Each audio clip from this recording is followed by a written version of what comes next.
Say the line, Bart!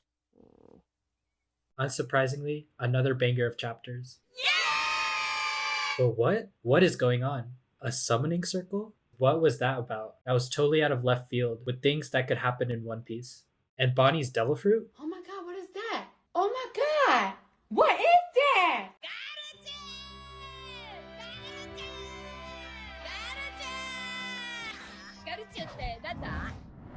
Now let's talk about 1093 first. The cover page references Tarsier monkeys, which is a pun on Glass's monkey. Kinda ironic since the chapter is about Monkey D. Luffy in Gear 5th and Kizaru, who's basically refracted light and split himself up. You know Luffy, silly man does silly things, and he flings Kizaru away from the island. Meanwhile, Atlas and the Stella Vegapunk plan to go to the lower stratum to override the pacifistas based on hierarchy so they don't become fried by the lasers when the barrier goes down. It was probably a good idea for Stella Vegapunk to leave with Atlas, but it seems like an impulse decision to save Bonnie. Please prove me wrong, Stella. Please tell me you had a plan.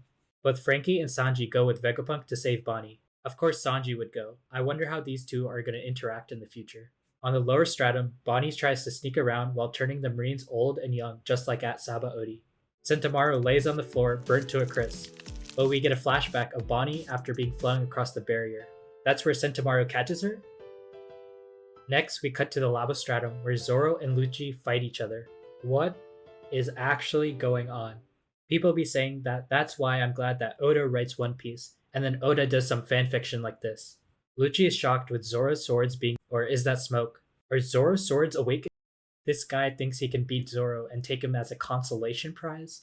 The only prize he'll be taking home isn't even a participation trophy. It's his own head in his hands. Kizaru flies in the air and almost lands in the water, but he beams his way back to the upper stratum and appears with multiple copies of himself. Could this be his awakening? Because it's possible that Luffy was fighting an after image the whole time, and Kizaru goes for the real threat in the room. God Usopp.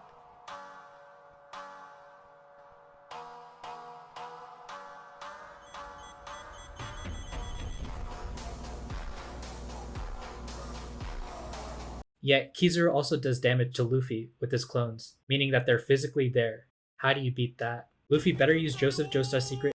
Vegapunk uses the Vegatank 8 with Atlas, picking up Sanji and Frankie. This vehicle is really interesting looking. Stella Vegapunk seems very adamant about saving Bonnie. It's interesting that he calls Bonnie a little girl. Perhaps Bonnie's real age is that of a child. Kizaru beams Vegatank 8, but Luffy blocks the beam. But why is it coming out of his nose? Luffy here does the same pose that he did in Skypiea once again, but instead of it being a shadow, he's all lit up. And finally, the Vegatank 8 reaches to the lower stratum, where the Marines are stationed in order to get the pacifistas in their control, with Saint Saturn looking menacing. See, I told you it was a JoJo's reference. Overall, this chapter was very fast-paced and action-packed. I'll rate it 9 Kizaru clones out of 10. My main question is, what is up with Kizaru's Devil Fruit? It's absolutely broken. My next thought was that Luffy has been spamming Gear 5th, so when will he become worn out? But the very next chapter, chapter 1094, clears that up. But first, the cover spread of this chapter was really sick. It seems like Zoro's swords do actually have ghostly flame to them after becoming king of the underworld. You might have missed this detail as well, because I did so in the first time looking at this, but there's Onimaru at the bottom corner. If this cover spread is all the Shimotsuki clan members, is Onimaru also a Shimotsuki?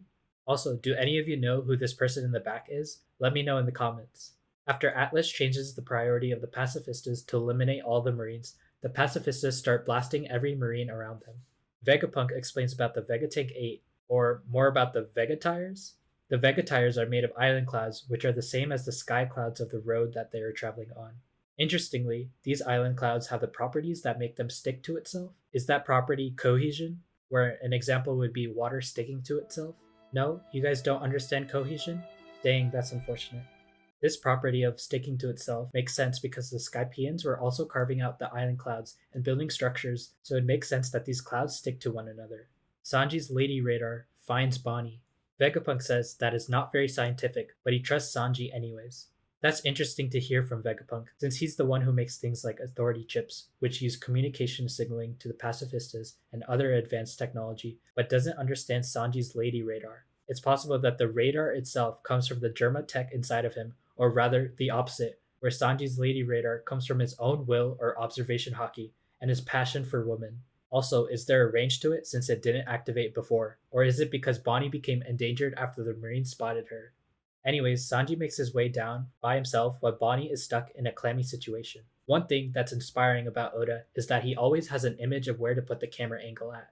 Since we knew that Bonnie could use her ability through objects last time, now we are seeing her use her ability not only detach from herself with a bullet, but also turning them into before turning them back. I wonder what would happen if she did the opposite to Brook. Would he die again once it reverts? Would he become flesh again for a split second and then die again once he reverts? Anyways, what I'm trying to get at is this ability makes no sense for Bonnie to have.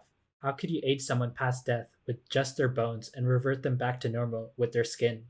I stared at this for a whole 2 minutes just contemplating what her devil fruit power is, but it all came back to what I said in my videos. Bonnie's powers work on memories. The move she pulled out was called a near-death experience, meaning that she overloads the person with so much memory that they turn so old that they're just bones. Often in near-death experiences, people's lives flash before their eyes, flipping through all their memories, or reunite with deceased loved ones, similar to how the Sulong access their ancestral memories. Even in their Sulong form, they are putting their bodies in a near-death state to access these memories and can die if they use it without restraint. These Marines are even looking at the light at the end of the tunnel when they see the pacifistas open their mouths. Bonnie encounters a pacifista under the control of Vice Admiral Bluegrass with her ride fruit. Really, Oda? At least he didn't give it to a hot woman, then everyone would have gone feral. Oh, I guess Bonnie also went through a near-death experience, because she's about to see the light at the end of the tunnel. However, Sanji saves her from the pacifista beam. I wonder how these two are going to interact after Bonnie prays the Straw Hat's cook. Bonnie definitely feels like the princess of this island that needs liberating. Also, I don't think otters look like that. Sanji escapes and Vegapunk appears with Vegatank 8 to sweep up Sanji and Bonnie to head back up to the upper stratum. Meanwhile, in the lava stratum, Kizaru and Luffy are fighting it out in the air. Luffy's out here fighting in cursive. Kizaru leaves the fight to go finish off Vegapunk while Luffy chases after him. However, all the strong fighters far away from the shore react to someone appearing. These eyes kind of remind me of the Ancient Giant Awakening and Zunisha that we saw before. Both of those times had some connection to the Drums of Liberation, but these eyes don't have any direct connection to the drums. Just something weird I thought to point out. The pacifistas stop their actions immediately after being ordered by Saint Saturn. A magic demonic circle appears, Saint J. Garcia turns into a spider with horns and stands over Vegapunk and Bonnie. Alright, end of the chapter, guys. Thanks for watching, let Oda cook, and I'll see you guys. Nah, what the? I just had a near-death experience trying to comprehend this chapter. Did I miss the part where demonic beings were introduced? Magic circles? What is this, Black Clover? The only thing I could think of is when Brook got sent away by Kuma back at Sabaody, he landed in a demonic circle of worshippers. Is it possible to actually use black magic and summon a demon? Why did Saint Saturn need to summon himself on the island? Couldn't he just get off his boat instead of trying to make a flashy entrance? The Marines below the rank of Commodore were ordered to avert their gaze. That line gave me chills. You know they aren't screwing around when you can't even look at the Gorosei. One of the Marines looks at Saint Saturn and he gets killed just for looking upon him. Then we get the reveal of Saint Saturn's devil fruit power, where he looks like an actual demon. Now that's an entrance. Not only is he awakened with a scarf, but also he probably has armament haki because these swirls remind me of Gear 4th Luffy. I also wonder if these black scarves are different from the white scarves. I'll talk more about Saint Saturn's devil fruit near the end. Kizaru beams the clouds and then aims at Vegatank 8, but before he could get a shot in, he gets punched in the skull with a white star gun. These stars that come out as Kizaru are similar to the ones that came out of Vegapunk when Bonnie attacked him. Maybe this is a reference to memories and we get a flashback about Kizaru next chapter because of the stars coming out of his head. However, both Kizaru and Gear 5th Luffy go down. It's GG's. There's no way that they're making it out of this one if Luffy is at his limit. The Straw Hats are definitely going to impel down. I like how Saint Saturn calls him Nika instead of Joy Boy. Maybe he knows the original sun god Nika. Luffy and the Vegatank 8 fall on the ground in front of Saint J. Garcia, towering over Vegapunk, Atlas, Frankie, Sanji, and Bonnie. But then Bonnie pierced Saint J. Garcia? What the? So the person that she needed to take revenge on wasn't Vegapunk, but probably the Gorosei. And the stab worked?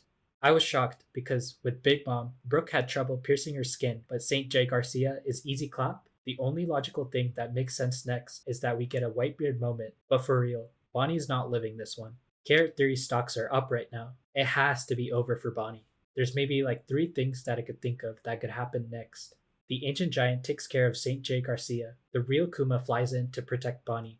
Or all the remaining fighters on Egghead stall St. Saturn until Luffy recovers like every arc. Hey, maybe even Shake shows up if you want to do a Marineford replay. Now let's talk about St. Saturn's Devil Fruit. I think that it might be based on the myth of the Ushi Oni. Ushi Oni are mountain-dwelling beasts. Legends say that when a hiker or traveler makes eye contact with the Ushi Oni, the person cannot avert his eyes or gaze. That person's soul or energy is drained and he or she dies. This is called a kage wo ku, or sometimes kage wo nomu, which translates to eating the shadow or drinking the soul. This might connect not only to the Marines dying when they gaze at St. Saturn's appearance, but also Gecko Moria's Shadow Devil Fruit. This could be why they wanted Moria's Devil Fruit when they ordered Doflamingo to eliminate Gecko Moria.